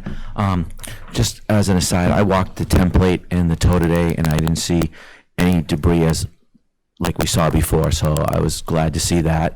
And then chain of custody for the samples. I know it's probably in the protocol somewhere, but I just want to make sure that it is you guys address that as, I don't know if it's photographic evidence of them taking the samples, and then signed transfer from the samples to the testing, but I think that should be part of the program at some point.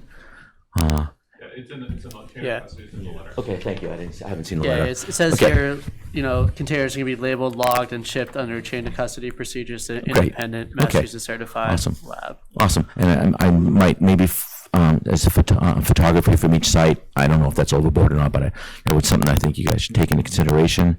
And then the other thing, which I might be repeating myself, and you can stop me, Ashley, if I am, I'm still a little concerned about them pushing 10,000 yards of template mitigation sand over the edge to, once the testing has been done. I just want you guys to think about the fact that we're going to be pushing all this sand onto the beach, and how that's going to affect the beach, the profile, and the surrounding area. So, yes, thank you. I appreciate that. I am sure there will be more discussions before we proceed at that step. Yeah. Yeah, I just looked into OHI very cursorily, but from my initial insight, they definitely have the technical expertise and the licenses that we'd expect for this type of work. Any other questions from the public? Concerns? Okay. So I guess with that, is there a motion to okay them moving forward again with the daily removal of debris and to proceed with the chemical and biological testing that we discussed tonight? With the enhanced protocol. With the enhanced protocol. So, Is there a second? Second. Well, can I just be sure, because I'm not sure, I know we want to go to it quickly, but do we want to go to it before we've had a chance to look at the protocol? well, that was my point. So I was thinking we were gonna say that as soon as we get. So that will mean they will not get going until this after is a all of the preliminary protocol. holidays. So- We would have to have a special meeting under the open meeting law to discuss it unless we defer to their expertise. And- Well, this is a preliminary protocol, and he's agreed to have them add everything we just Oh, requested. I know, Right. but I guess it's, I mean, we're all kind of laboring under the same, we all wish we had more particular expertise here, and so that's, we have, thank God we have a lot of expertise. but So not let's take a vote on this and see where we lie. I hate to say it might be split, but I Okay. think we just gotta Okay, do it out, because I do not foresee a special meeting coming in between now and the holidays. Quorum, especially with already It's- missing a yeah. member. So, is there a motion? Have we left anything out? Do you feel we've left anything out from this motion? well, good,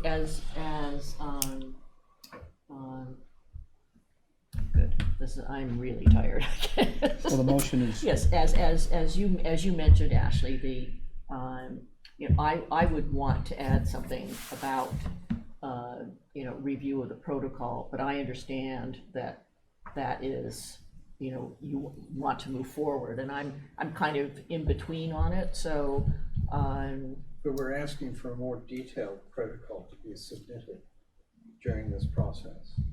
oh, yes, Yeah. yes, I think that's part of, during the process, but in terms of starting the actual testing, once they get OHI, they have to get them hired, and that will take, and drawn up, you will see some written version of what we discovered and, what we discussed tonight and what you had on your little notepad. So if we get, by the time we get that, So if we have all that written down, if that's all, in it, gets to us before, obviously, it will have to get to us before we start testing, because I'd want to see that just in writing. So again, I'm gonna say we take it to a vote, because I just Okay, don't all right, know that okay, that all is right, possible, okay. unfortunately. All right, I May understand. I know we're all tired, but I just want to address this, that, this is dependent on what Steve said, that OHI is a reputable company. So we've asked them to give us, it will be reviewed, a more detailed protocol with the additions that we've added. And I think under the circumstances, with, the timeline being what it is, that we're covering all our bases, basically. Well, we've expanded our parameters and we're gonna have a third party reviewer, and they're gonna keep the samples, so I think Right. we kinda. Yeah, and I Which is voted. specifically asked, that we could If you- add conditions after the fact if tests came up that we missed. So this is the first round of testing. This is Then the come back with first the round. results, and then from that, decide we want to have more, they'll have the site sample to then go and do extra testing. In the Yes. interim, we can bring somebody in, a third party reviewer, to explain the first round of testing. And then if you decide to do more testing. Do you just have one technical consideration that you just brought up in my mind? If they're taking the tests and then they're shipping them to a licensed lab, then the sand's going to be in the lab. So they would need a contract with the lab to say that the lab is going to retain that sand, because generally after tests happen, the material's just disposed. The material's not going to be in their possession anymore. I thought you said But I think the that- contract, they have that in there. Yeah, Steve The was chain gonna of custody. recommend that they hold on to it until. Yeah, I mean, we it's kind of not, sign up. it's not currently in the contract, but. It needs to, I assume yeah. that we could add that. Be that Yeah, specific, I mean, yeah. and I know it's kind of a rare procedure for labs to hold on to material, so you would need to make Yeah. that No, well I assume thought out with that them. if we pay extra, Yeah. that they can, I'm sure they'll- some period of time, retain the material. Yeah, you right? just have to make that Right, spelled and, out. and the retention of that material would presumably be done under, proper protocols to maintain, each sampling and chain of custody and those kind of things. Okay. I vote that we allow SPPF to move forward. I second the- that. With the modifications that we propose. Agree. Yeah. Okay, there's a second. Second. All in favor? Aye. Any opposed? Okay, so that carries unanimously, allowing them to continue their daily large debris removal and proceed with the beefed up chemical testing and biological testing that we discussed. Thank you. Thank you. Thank you. Thank you. We'll be in touch through Jeff and Joanne with whatever we can get. Thank you. Yes, thank Happy you. holidays. Yeah, Happy happy holidays. holidays, Merry Christmas, Happy New Year. All right. Reports, crack. We met yesterday, and in a nutshell, we're gonna provide a synopsis of 7 different plans: hazard mitigation plan, municipal vulnerability preparedness plan, Nantucket master plan, coastal management plan, Nantucket and Nantucket harbors action plan, storm surge and inundation pathway, coastal resilience strategies document when it arrives. So the RFP going forward to the consultants. Awesome. Sounds exciting. Wish I was there. So actually, Ian, do you mind if I add something to that? Oh, no. Yeah, 'cause I I know you finally- were there, yeah. I had a chance to Right. attend that one, and we still don't have the coastal resiliency plan, and From they're having Crane trouble and Brew. prying it out of the hands of the consultant for some reason. So I think it should be on our record as well that this is something, to me, it's quite unusual that you hire a consultant and then they don't give you the work product when they promise to, and they don't get back to you and things like, it's a And very they've been paid? situation. And They're they're on retainer, I think. Yeah, so they've got a lot of work to do. I mean, you have a lot of work to do. Well, Dave volunteered. Oh, that's right, that's right. All right, CPC. We had a brief meeting and 4 projects moving forward, just small little amounts, but one was just the coffin school, redoing the metal fencing in front of it, so that's kind of big one project rebuilt, but otherwise, meeting January 21st. So. Short and sweet. NP and EDC. Yeah, no meeting since then, and we've got one, I think, on the 21st. No, that's correct. Well, anyway, we'll have there's a meeting in January, and I'll report after that one. Okay, awesome. No mosquito control, no other commissioners' comments? There's a project on Sankaty Road that's, so it's, I forget the number, I think it's 65. And it's a DEP number and construction, and I believe it's 65. There's just seems like a lot of debris in the job site, and I don't, yeah.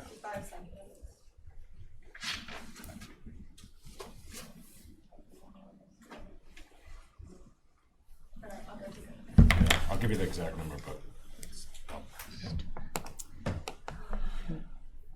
Any other commissioners' comments? Happy holidays, everybody. Happy holidays.